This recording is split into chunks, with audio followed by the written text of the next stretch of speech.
Hi friends, ఎలా ఉన్నారు? నేనైతే చాలా బాగున్నాను.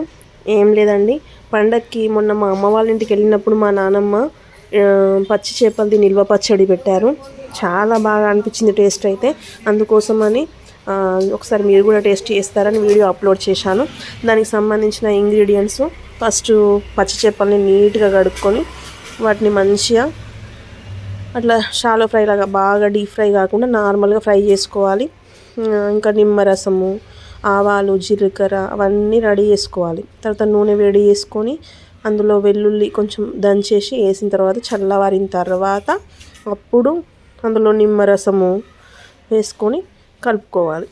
తర్వాత ఇంకా కొంచెం వెల్లుల్లి రెబ్బల్ని ఇప్పుడు పచ్చి వాటిని, జీలకర్ర మెంతుల పొడిని, మిగతా ఇప్పుడు మనం చూపించిన ఇంగ్రీడియంట్స్ అన్నిటిని పొడులు చేసుకొని అందులో వేసుకొని మంచిగా మిక్స్ అయ్యేలాగా కలుపుకోవాలి. మా నాన్నమ్మ అసలు ఇప్పటికీ కూడా మిక్సీ యూజ్ చేయదు. ఏదైనా కానీ రోట్లోనే వేసి దంచుకుంటుంది.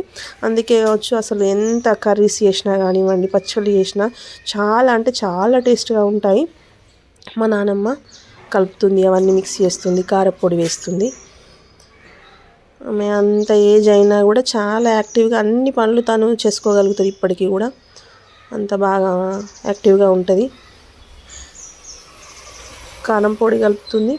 తర్వాత ఉప్పు కూడా అందులోనే వేసుకొని కలుపుకోవాలి. ఉప్పు వేసి కలుపుకుంటాను. కొంచెం కారము అవన్నీ వేసి కొంచెం నీట్గా కలిపేసుకొని తర్వాత ఆ వేయించుకొని పెట్టుకున్న ఎండు చేప ముక్కల్ని కూడా అందులో కలుపుకొని నీట్గా పెట్టేసుకుంటే ఎంత బాగుంది టేస్ట్ అని అంటే అసలు అప్పటికప్పుడే మంచి వేడి వేడి అన్నంలో వేసుకొని నేనైతే తినేసాను. నాకైతే చాలా బాగా అనిపించింది.